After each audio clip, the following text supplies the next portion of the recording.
నమస్తే welcome to our channel నేను మీ సిరి జబర్దస్త్ కెవ్వు కార్తిక్ ఇంట అయితే విషాదం చోటు చేసుకుంది. తన కన్న తల్లి క్యాన్సర్తో బాధపడుతూ 5 సంవత్సరాల నుంచి క్యాన్సర్తో అయితే తను బాధపడుతున్నారు. అయితే నిన్న మాత్రం తన తుది శ్వాస అయితే విడవడం జరిగింది.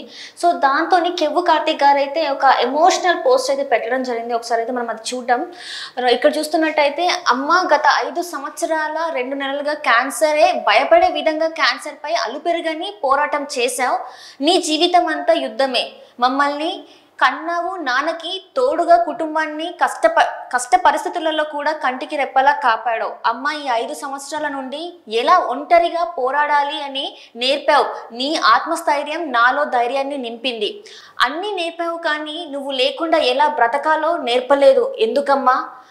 మా అమ్మ కోసం ప్రార్థన చేసిన ప్రతి ఒక్కరికి నా కృతజ్ఞతలు. మా అమ్మకి ట్రీట్మెంట్ చేసిన డాక్టర్లందరికీ నా పాదాభివందనం అని చెప్పేసి ఫేస్బుక్లో అయితే ఒక పోస్ట్ని అయితే ఎమోషనల్ పోస్ట్ని అయితే తను పెట్టడం జరిగింది. సో దీని గురించి మాట్లాడడానికి మనతో పాటు ఉన్నారు ప్రముఖ సినీ క్రిటిక్ యజ్ఞమూర్తి గారు. సార్ నమస్కారం. నమస్తే సార్, ఇప్పుడు చూస్తుంటే కెవ్వు కార్తిక్ ఇంట అయితే ఒక విషాదం చోటు చేసుకుంది. వాళ్ళ తల్లి గారు మరణించడం జరిగింది క్యాన్సర్తోని. 5 సంవత్సరాల నుంచి తను పోరాటం చేస్తున్నారు దాని మీద.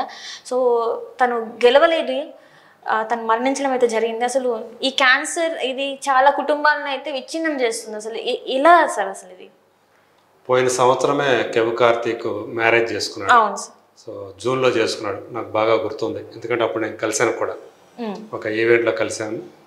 సో అప్పుడు చాలా హ్యాపీగానే ఉన్నాడు తను అంతా కూడా. అయితే అప్పటికే ఆమె క్యాన్సర్తో ఫైట్ చేస్తూ ఉన్నారు. సో మీరు ఇందులో పెట్టినట్టుగా తను 2 నెలల క్రితం కూడా ఒక షేర్ చేసుకున్నాడు దీని గురించే, వాళ్ళ మదర్ గురించే. అమ్మ క్యాన్సర్తో యుద్ధం చేస్తూ ఉంది, చాలా కీమోథెరపీలు అయ్యాయి, సో కోలుకుంటుందనే నమ్మకం ఉంది, మీరు కూడా ప్రార్థన చేయండి అని చెప్పేసి జస్ట్ 2 months బ్యాక్నే తను ఆ పోస్ట్ పెట్టడం ఒక ఎమోషనల్ పోస్ట్ పెట్టాడు. బట్ 2 నెలల తర్వాత ఈ వార్త వినాల్సి వస్తుందని చెప్పేసి అనుకోలేదు. నిజంగా 5 సంవత్సరాల పాటు ఆమె కూడా కెవ్వు కార్తీక్ అంటే తన కొడుకే తనని బతికిస్తున్నాడు, తను బాగా చూసుకుంటున్నాడు అని చెప్పేసి తను కూడా ఎమోషనల్గా ఇదివరకు చెప్పడం జరిగింది. ఎందుకంటే చాలా షోలకు వస్తుంది కాబట్టి, కొడుకుతో పాటు తను కూడా వచ్చేది కాబట్టి ఆ టైంలో నన్ను చూసుకుంటున్నాడు ఈ కష్టకాలంలో అని చెప్పేసి తను కూడా ఆమె చెప్పిన సందర్భం. కెవ్వు కార్తీక్ మనకు తెలుసు, ఒక జబర్దస్త్ అనే ప్రోగ్రాం ద్వారా తను ఒక టీం మెంబర్గా మొదట్లో వచ్చి తర్వాత టీం లీడర్ కూడా అయ్యాడు.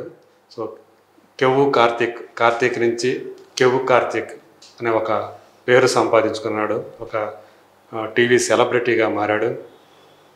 2-3 సినిమాల్లో కూడా నటించినట్టు, ముఖ చిత్రం అది ఒక సినిమా, అట్లాగే నేను స్టూడెంట్ సార్ అని చెప్పేసి బెల్లంకొండ సురేష్ చిన్నబ్బాయి గణేష్ యాక్ట్ చేసినటువంటి హీరోగా చేసినటువంటి ఆ సినిమాలో కూడా తను కనిపించాడు.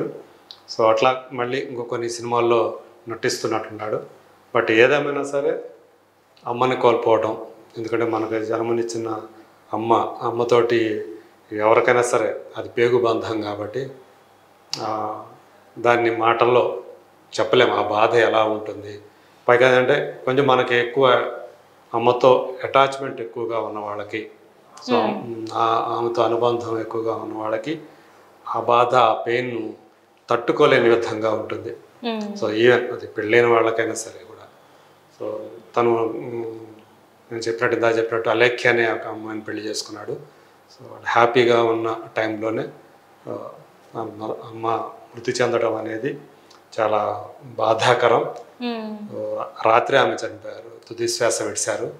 ఈరోజు ఆమెకి అంత్యక్రియలు కూడా జరిపేశారు. సో ఏమైనా కెవ్వు కార్తీక్ వచ్చిన కష్టం ఎవరో కూడా తీర్చలేనిది అది. ఎందుకంటే అమ్మ లోటు ఎవరో కూడా దాని ప్రత్యామ్నాయం లేదు కదా, అమ్మకి ప్రత్యామ్నాయమే లేదు.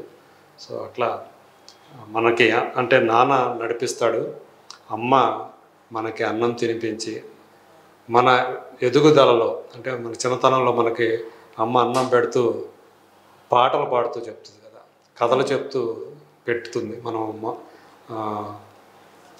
ఆమెను అంటే మొరాయిస్తుంటాం, తినకుండా అటు ఇటు పరిగెత్తుతూ ఉంటాం. సో ఒక కుదురు కూర్చొని తినాలంటే మంచి ఇంట్రెస్టింగ్ పాటలో లేదా కథలో చెప్పాలి. అట్లా అమ్మ అవన్నీ చెప్పి అట్లా చందమామ రావే చాబిలి రావే అనే పాట అట్లాగే కదా వచ్చింది. అవును సార్. సో అట్లా సో మనకి అమ్మ లేని లోటు అనేది, అంటే అమ్మ ఒక ఎమోషన్ కదా, అది ఆ ఎమోషన్ మామూలు ఎమోషన్ కాదు. నా అమ్మ నాన్న ఇది 2 ఎమోషన్లు అవి. సో కొంతమందికి నాన్నతోటి విపరీతమైన అనుబంధం ఉంటుంది, కొంతమందికి అమ్మతోటి ఎక్కువ ఉంటుంది.